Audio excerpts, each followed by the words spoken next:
Dear friends, Warren Bennis, the leading scholar, he says about leadership this way. He says, leadership is the capacity to translate vision into a reality. Mahatma Gandhi, he always insisted that if we want to change the world transformed, then we need to transform ourselves. And therefore, he says, I quote from Gandhiji, he says, be the change you want to see in the world. When we look at the world today, we see that desperately we are in need of good leadership. Leadership at the global arena, leadership in our nations, leadership in religious sphere. We have in the Ignatian tradition, for example, Ignatian education, one of the key elements is to build up leadership. In fact, St. Ignatius liked to frame the management or government or running one's own life with the end always in view. We can call it destiny. And what is that destiny? He was so convinced that the end and very purpose of our life is to live with God forever.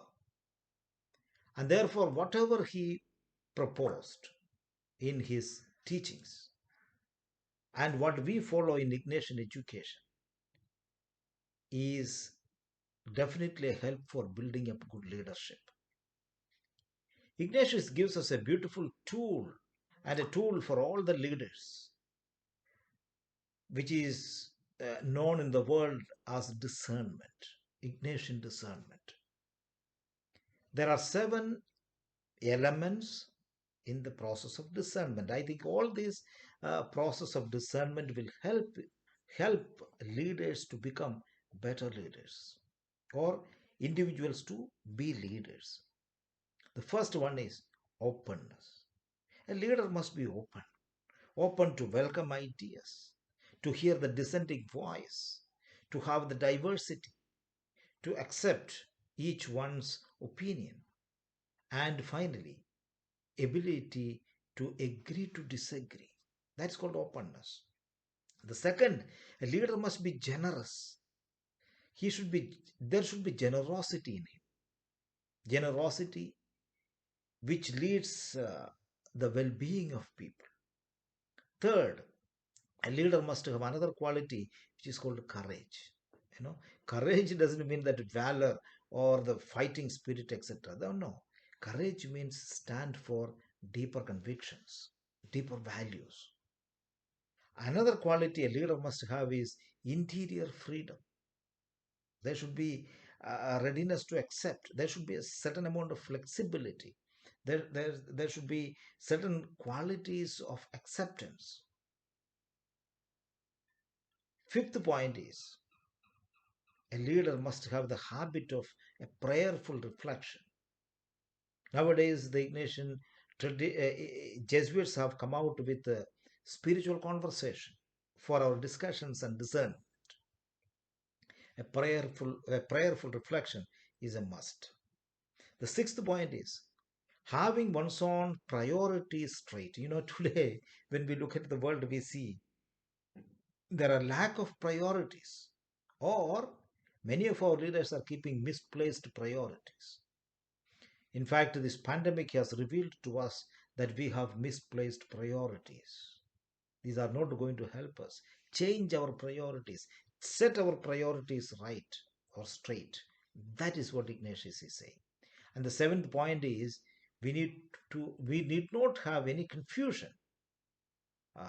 We need to have the destiny clear in mind. To achieve this, to build up good leadership, there are 4 distinctive characteristics proposed by Ignatius and also 4 guiding principles for to be leaders. The first one, the characteristics of the Ignatian leadership is, First and foremost, we must accept that everyone is a leader. We are all leaders. We are all leading all the time. Some very well, or others poorly. But we are all leaders. The second is leadership is from within, not from outside. You cannot push somebody to be a leader, it has to come from within. Leadership springs from within. It's about who I am as much as what I do. Therefore, there should be a harmony between what you preach and what you do, what you are and what you do. And therefore, one must ask, what do I care about? What do I want? How do I fit in this world? The third point is the characteristic is leadership is not a job or a position, but a way of life. You cannot compartmentalize your life, your activities, and your leadership. Leadership is not an act, it is my life, a way of living. That's what Gandhiji says. My life is my message. And the fourth characteristics of Ignatian leadership is an ongoing process. It's not a one time end product, or by becoming certain age you become a good leader. No, leadership is an ongoing process. That's why in Ignatian tradition, Ignatius says, for the greater glory of God, for the greater good. He never says greatest, no? Always greater. We can achieve more. I never complete the task of becoming a leader. It is an ongoing process. We can always improve upon. These are the four characteristics. And what are the guiding principles of Ignatian leadership? First one is self awareness. A leader has knowledge of himself or herself, aware of his or her own strengths, weaknesses, and struggles.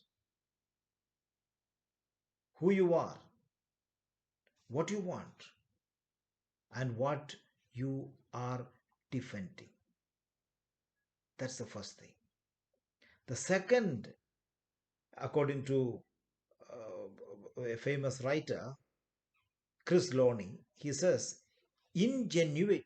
Ingenuity means, in the dictionary meaning, if you look for it, says imaginativeness, creativeness, inventiveness.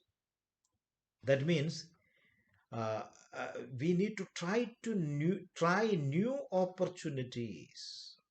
Is an imaginative, a creative way without neglecting, compromising the core values and beliefs. In other words, we can say a person who has ingenuity will always think outside the box.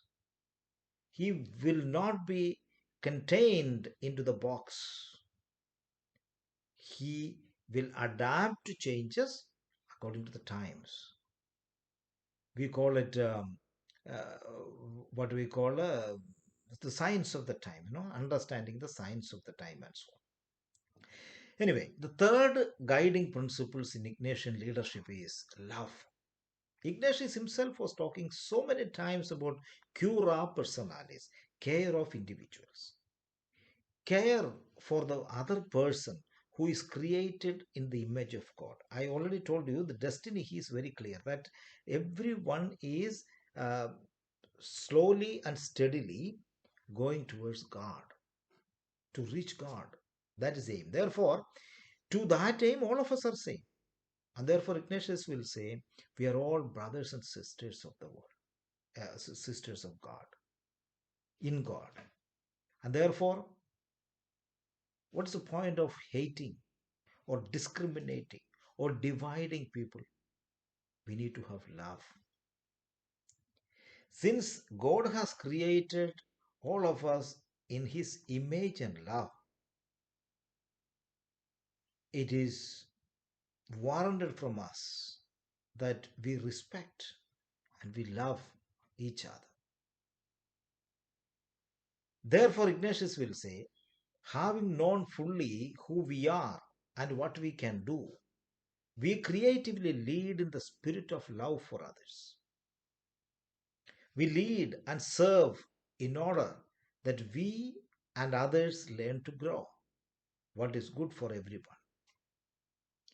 There is love when we rejoice on the success of the other persons. These are all Ignatius himself said. And the fourth guiding principle of leadership in the Ignatian tradition is heroism. We need to seize opportunities that are within reach, make the best of it, and achieve goals greater than ourselves. The aim for leadership is heroism. One of them is heroism. And when you have these characteristics and these guiding principles with you, you will be a leader who can transform people. You know, leaders who can exhibit positive leadership behaviors such as intellectual stimulation, individualized consideration, inspirational motivation, and idealized influence, that we can call it as charisma or charismatic leader, etc. Such people achieve greater performance, effort, satisfaction, and effectiveness. Such people are called transformational leaders. Ignatius will say, coupled with this transformational leadership, there is also a servant leadership. Servant leader is servant first.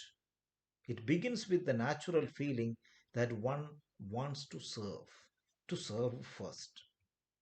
Then conscious choice brings one to aspire to lead. That person is sharply different from the one who is leader first, perhaps because of the need to assuage an unusual power drive or to acquire material possessions. The best test is, do those served grow as persons? That's a question a leader must ask. Do they, while being served, become healthier, wiser, freer, more autonomous, more likely themselves to become servants? And what is the effect of the least privileged in society? Will they benefit or at least not be further deprived?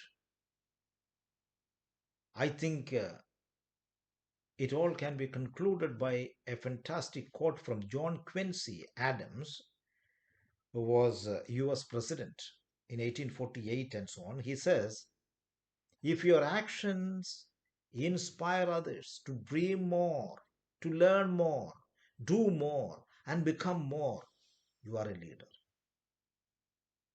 I hope we will have many more people who inspire people, who look for the welfare and well being of others, people who love nature, people who work for the future generations too.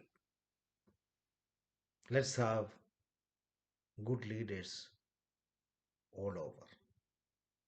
Thank you very much, and God bless us.